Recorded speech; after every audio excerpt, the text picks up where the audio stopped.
Chapitre 16. Les bases de la connaissance.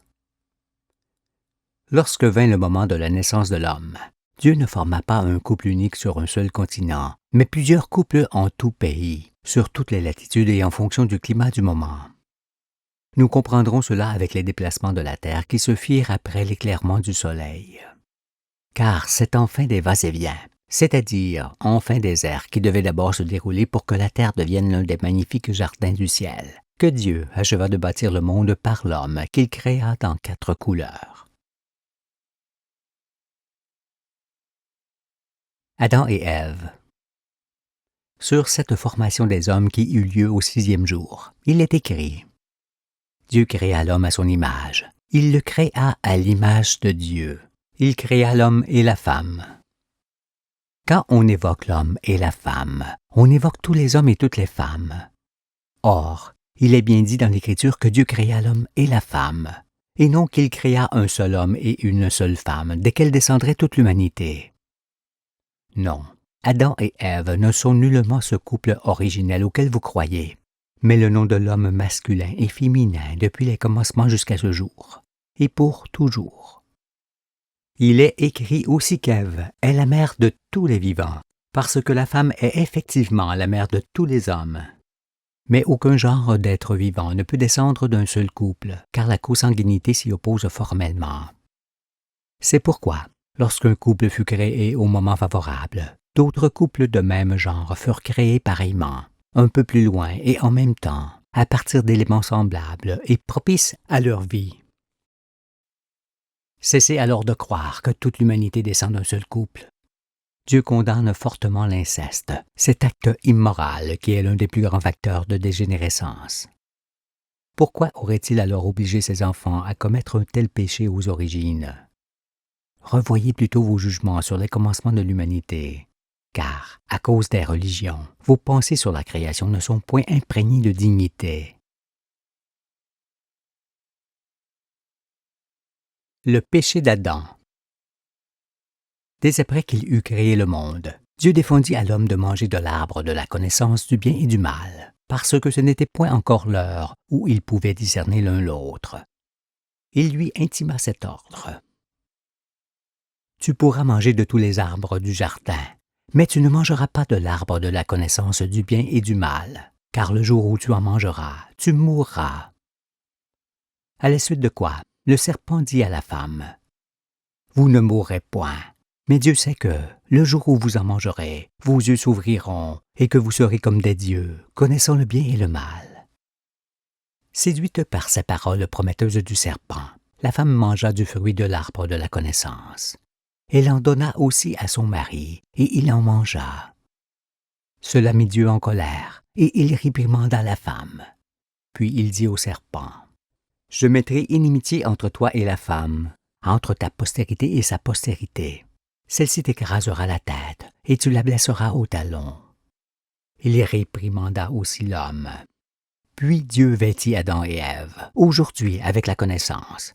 Après quoi il dit: Voici, l'homme est devenu comme l'un de nous, pour la connaissance du bien et du mal. Empêchons-le maintenant d'avancer sa main, de prendre de l'arbre de vie, d'en manger et de vivre éternellement. Toute l'histoire de l'humanité est exprimée dans ces quelques paroles du livre. On voit aussi que Dieu est l'immense esprit composé de l'esprit de tous les anges de l'univers, car Dieu dit: Voici que l'homme est devenu comme l'un de nous.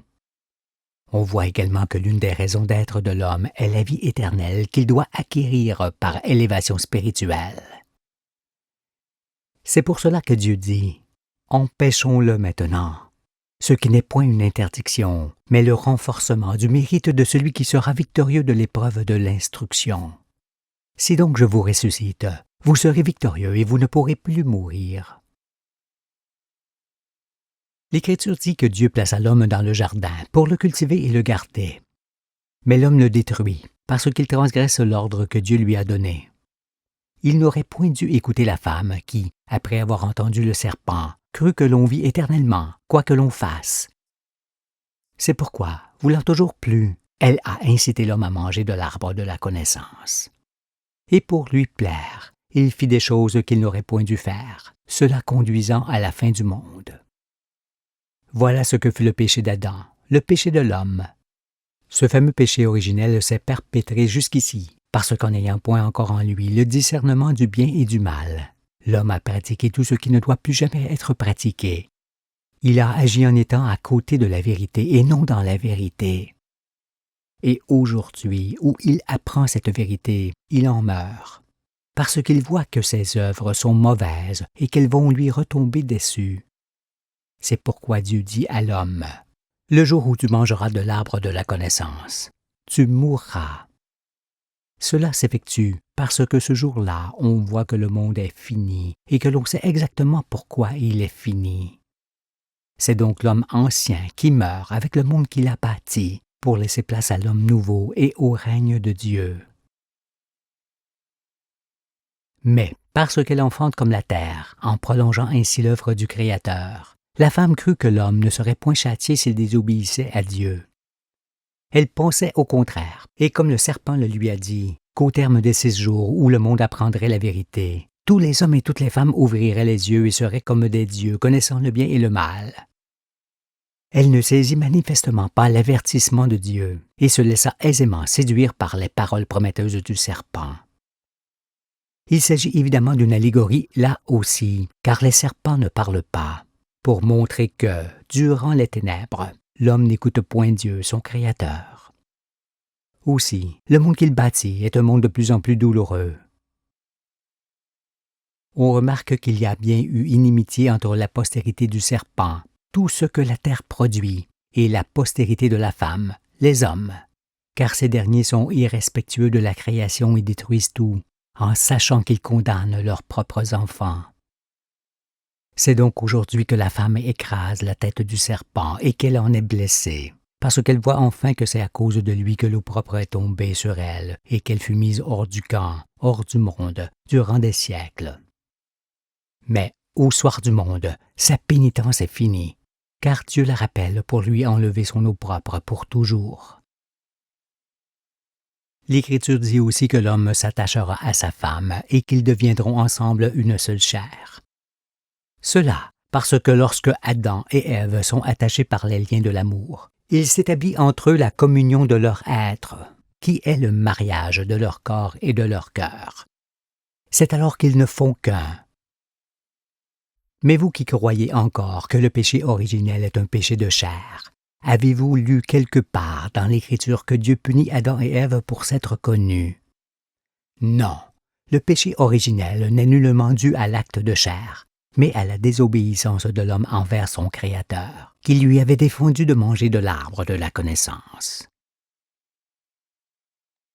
La tournure qu'a pris ce péché dans vos pensées est due à l'esprit pervers des chefs religieux, qui ne peuvent s'empêcher de voir la femme corrompue à cause d'Ève, qui fut séduite par le serpent.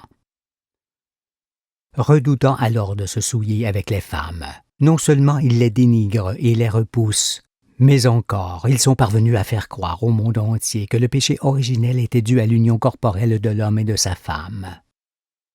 Ils vous ont mis ce mensonge en tête pour vous culpabiliser, afin de régner sur vous, et ce qui en résulte est infamant.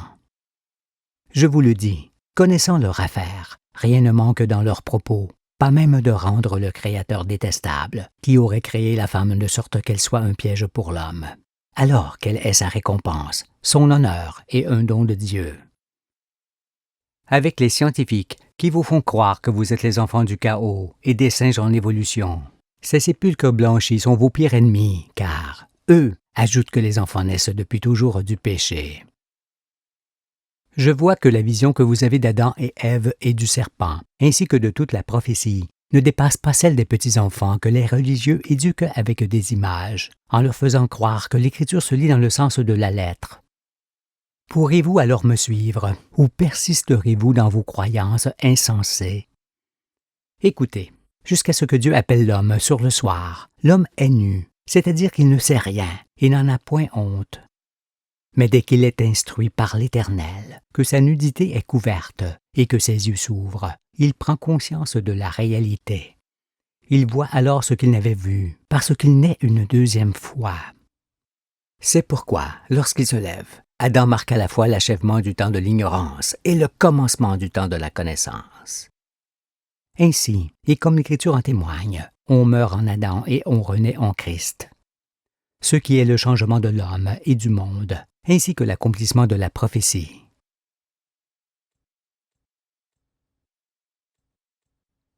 Le saint de la naissance. Il convient donc aujourd'hui de saisir la science de l'Éternel pour avoir une représentation plus exacte de la création et de son devenir. Sinon, vers quoi faudrait-il orienter nos recherches pour savoir qui nous sommes et comment nous devons vivre? Et qu'espérerions-nous trouver? Assurément, la création est liée aux choses sidérales, aux astres. Or, puisque nous existons avec un corps de chair et une âme au sein de l'univers, nous en concluons forcément que cet univers duquel nous descendons est ainsi fait. Nous sommes bien enfants de l'univers et enfants des astres qui sont pensés, conçus et créés pour notre arrivée. Quant à la procréation, elle s'entend par le sein des êtres vivants dans lequel se recréent les conditions originelles de naissance permettant la progéniture. Mais la création originelle, qui survient autour de chaque étoile, ainsi que la procréation qui s'ensuit, se font toujours par l'esprit qui remplit tout l'univers, où que l'on soit en lui. C'est toujours l'œuvre du Créateur, car, contrairement à ce qui se dit, la créature ne donne point la vie. Elle recrée seulement et involontairement dans son sein les conditions originelles de naissance avec lesquelles l'enfant paraît à son tour.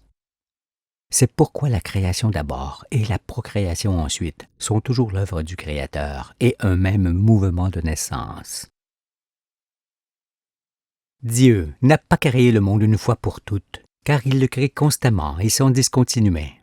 Et il en sera toujours ainsi, à chaque instant qui passe. Toutefois, pour se représenter entièrement ce mouvement constant de création et de naissance, pensez que le sein de la créature est tiré du sein de la Terre, que le sein de la Terre est tiré de celui de la galaxie qui est entièrement habité, et que le sein de cette dernière est tiré de celui de l'univers qui est également habité par des myriades de galaxies analogues à la nôtre. C'est pourquoi l'Écriture dit « Tout ce qui existe sur la terre existe dans le ciel, et tout ce qui existe dans le ciel existe sur la terre. » Lorsqu'on crée un outil, c'est par besoin, et lorsqu'on l'utilise, ce besoin disparaît. On ne le crée donc pas deux fois.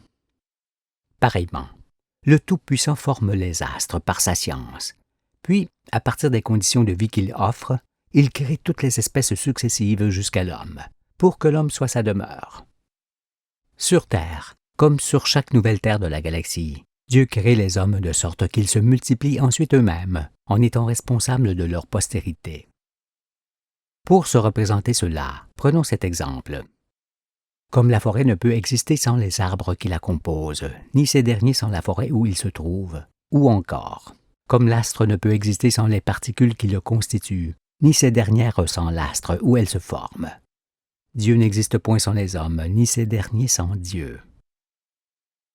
Mais la forêt est plus grande que les arbres, l'astre est plus grand que les particules, et Dieu est plus grand que les hommes qui lui servent de demeure partout dans son univers. Ce sont là les dimensions de Dieu et celles des hommes.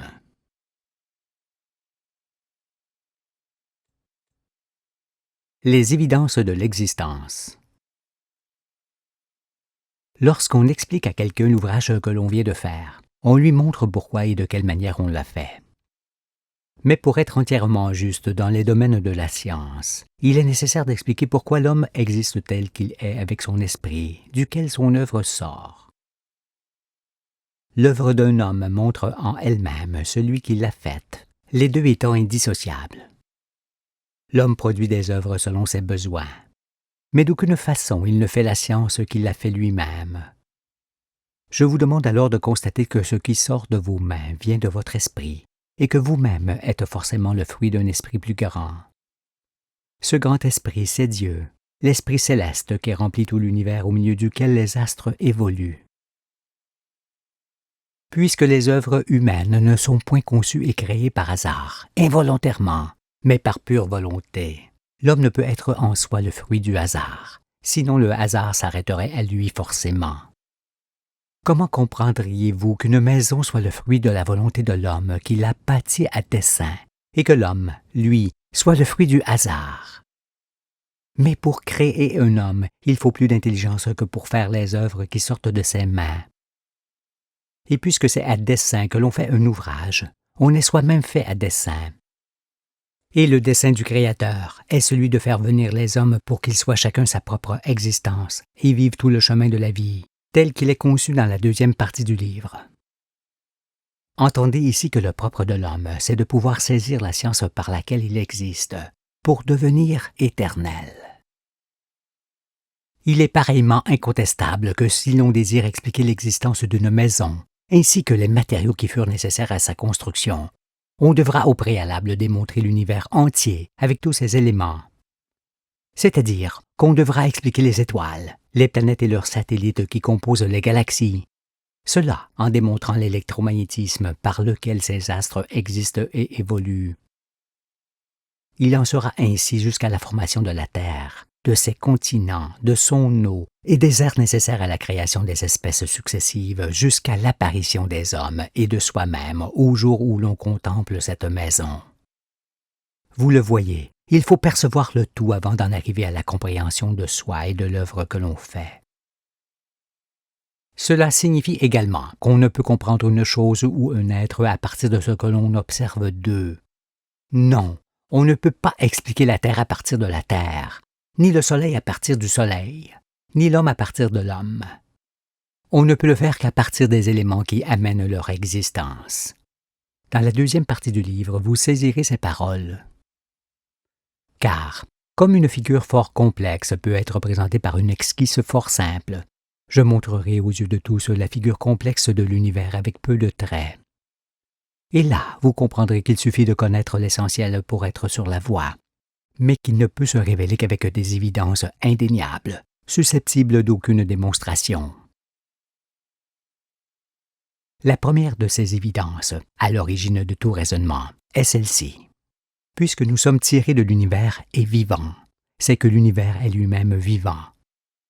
Car il va de soi que ce qui est vivant ne peut naître de ce qui ne l'est pas. Alors l'on dira, la matière est donc vivante.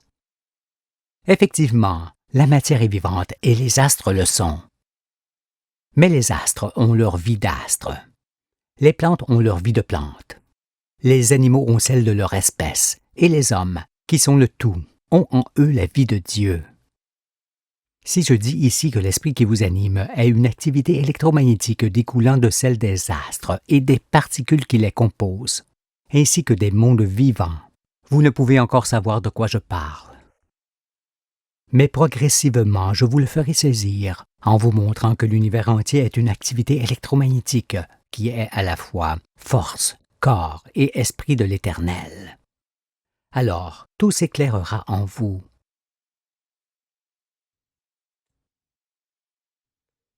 L'existence forcée. Dans l'univers, tout existe par raison. Et cette raison précède forcément la venue de la chose ou de l'être. Lorsque le besoin d'un outil se fait sentir, c'est la raison qui le détermine et qui fait agir en conséquence pour le former. La raison précède donc l'œuvre que l'on fait. Mais pour arriver à saisir la force universelle avec laquelle tout se forme jusqu'aux pensées, penchons-nous sur la réalité immédiate. Commençons par constater que tout ce qui existe en petit ou en grand, depuis la particule jusqu'à l'astre, est forcé d'être tel quel, et là où il se trouve au jour où on l'observe. C'est l'évidence même, montrant que l'existence forcée de toute chose supprime le hasard de sa venue. De plus, il y a obligatoirement une force qui l'oblige à exister. Cette force originelle et éternelle est la force de Dieu, qui est la force électromagnétique avec laquelle tout corps se forme et se meut. Nous montrerons, dans la deuxième partie, que les astres et les particules ne peuvent exister les uns sans les autres. En effet, ce sont les astres existants qui donnent naissance aux particules qui, à leur tour, donnent naissance à de nouveaux astres par l'unique électromagnétisme qui n'est autre que l'activité de l'aimant. Les astres sont des aimants dont l'activité peut être poussée à l'extrême, comme cela se produit avec les étoiles. N'en doutez pas, ce sera démontré et saisissable par tous. Convenez pour l'instant que la venue de toute chose effective est forcée, obligée d'être. Il faut par exemple cesser de dire que c'est la feuille de l'arbre qui pousse de sa propre initiative, ne serait-ce que parce que les choses et les êtres qui n'existent pas encore ne peuvent avoir de volonté. Mais puisque ce sont les conditions de vie données par les astres qui créent le besoin d'existence de l'arbre avec ses feuilles, il faut en conclure que tout est obligé d'exister tel quel et non autrement. Dites, tout ce que j'observe autour de moi est obligé d'exister tel que je le vois, sinon il n'y aurait rien. Ce sera l'une des premières paroles véritables que vous prononcerez dans le réel. Par comparaison, la non-raison d'existence d'une chose ne permet pas à cette chose d'exister, parce qu'il n'y a rien qui puisse la mener. En étant obligé d'exister, on ne peut l'être par hasard, mais par volonté et dessein. Abstenez-vous alors de croire que tout pourrait être différent, car si cela pouvait être autrement, ce serait autrement et toujours tel quel. On est donc certain que tout ce qui s'offre au regard est obligé d'exister tel qu'on le voit. Ce qui est virtuel n'est pas réalité, et ce qui est artificiel est hors nature. Mais l'obligation d'existence des choses ne peut s'entendre seule et isolément, parce que ce qui existe ne peut trouver corps que par relation avec ce qui fut. Or, puisque tout existe par ce qui fut, on en conclut forcément que tout existe pour ce qui sera, en assurant ainsi la continuité. Assurément, il s'agit là du passé, du présent et de l'avenir, que nous avons vus sur le tableau de la progression du monde. Toutefois, lorsqu'on les évoque, on n'explique rien. Mais quand on constate que tout est obligé d'exister, le présent, par ce qui fut, le passé, pour ce qui sera, l'avenir, on commence à pressentir la force d'existence qui, en plus de supprimer le hasard, montre qu'il y a avancement et dessein. On en conclut forcément qu'il y a obligation d'existence, par relation avec ce qui fut, pour la continuité. Ce qui indique qu'il y a chemin de vie indépendamment de la volonté humaine. Et plus que cela, je vous le dis. Lorsque nous aurons constaté comment les astres naissent, grandissent, engendrent et disparaissent chacun à leur tour, alors il apparaîtra nettement que ce n'est pas le temps qui passe, mais que c'est l'être vivant qui passe avec les astres qui en font autant. Car l'on est matière sur un astre de matière au sein de la matière du volume de l'univers qui change perpétuellement d'état. Alors, puisque l'avenir dépend de cela et non de la volonté humaine, et qu'on ne peut pas influencer sur l'avenir, on doit cesser de crier « Construisons ensemble notre avenir ». Car c'est comme si on disait « Orientons le travail des astres à notre convenance pour orienter notre marche dans le sens que nous voulons ». Peut-on seulement parler d'avenir lorsqu'on ignore qu'il y a un chemin de vie provenant de l'évolution des astres et qu'il est le seul chemin pouvant être suivi par le monde? On ne le peut. C'est pourquoi les hommes sont dans l'erreur pour tout.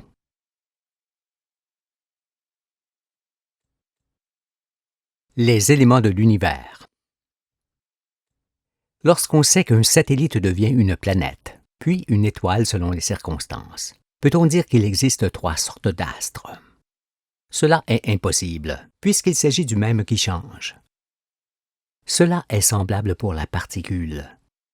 Car la particule et l'astre qui est fait de particules sont tous deux des corps solides qui changent par leur activité électromagnétique. Si un niais venait observer de temps en temps un poussin dans sa croissance, il ne saurait pas qu'il s'agit du même oiseau qui change, mais croirait regarder à chaque fois un autre oiseau. Eh bien, les savants ont cette attitude devant les astres et les particules, parce qu'ils les voient différents dans leur nature et fort nombreux dans la diversité. Plus dénudés que les branches auxquelles on a retiré l'écorce, ils ne s'aperçoivent pas qu'il s'agit des mêmes masses qui changent, car ils ne peuvent concevoir que les particules et les astres sont des aimants qui naissent, se développent, engendrent et passent grâce à l'activité électromagnétique de la matière. Mais ne disent-ils pas qu'ils connaissent bien l'univers? Nous verrons que certaines planètes, comme Jupiter, Saturne, Uranus et Neptune, sont des corps solides entourés de gaz qui deviendront étoiles tour à tour, dans le tiers inférieur de la galaxie, vers le bord. Puis ces étoiles remonteront avec leur astre vers le centre de la galaxie, où elles s'éteindront lorsqu'elles n'auront plus de matière à restituer à l'espace. Nous verrons ainsi ce que seront les mondes à venir qui sont en aval du Soleil, comme le sont Neptune, Uranus, Saturne et Jupiter, et les mondes qui existent en amont du Soleil, en allant vers le centre de la galaxie. Ces 4 mondes à venir, où il y aura des hommes, arriveront à leur tour dans ce jour singulier et redoutable où nous sommes. Et les mondes, en amont du Soleil, qui nous précèdent sur le chemin de la vie, sont déjà passés par ce jour. Bien que l'homme soit encore comparable à une chandelle éteinte, le livre de vie l'éclairera. Il saura alors qu'étant la seule créature qui puisse raisonner et saisir les éléments avec lesquels tout existe, il est en soi le seul être de l'univers qui puisse accéder à la lumière. Par conséquent, il ne peut y avoir dans les galaxies une créature supérieure à l'homme. Patientez, et vous aurez cette connaissance qui illuminera votre face et vous révélera par ailleurs que l'univers n'est nullement chaotique, mais stable et d'une grande subtilité. Car tout est créé à dessein, par amour, par raison et dans une parfaite harmonie. Il était donc impossible à ceux qui se proclament savants d'enseigner quoi que ce soit de véritable sur les astres et les mondes vivants du ciel auxquels notre monde appartient, parce qu'ils voient l'univers composé uniquement de matière. Ils ne comprennent pas qu'il renferme à la fois l'esprit, la matière, l'âme, le corps, la force, le renouvellement et l'éternité que l'on définit comme ceci. L'esprit, intelligence et fécondation. La matière, essence composant l'espace et les astres. L'âme, entité et continuité. Le corps, tout ce qui se voit et se touche. La force, activité électromagnétique des masses. Le renouvellement, cycle perpétuel de la matière. L'éternité, présence constante des galaxies. Si donc l'on ne s'aperçoit pas que l'univers est composé de ces éléments, il n'y a aucune compréhension ni élévation possible. Mais lorsqu'on prend conscience qu'il est bien ainsi, on ne peut que s'approcher de la vérité, les voies de l'égarement étant ensevelies. Fondues ensemble, ces 7 parties ne peuvent être dissociées ni étudiées séparément. Et c'est en elles que je vous conduis pour vous tirer du séjour des morts et vous sauver. Lorsque vous aurez mangé à ma table, plus rien de cela ne vous sera étranger. C'est alors qu'il vous apparaîtra ce qu'étaient les ténèbres et la folie des hommes qui en résultaient.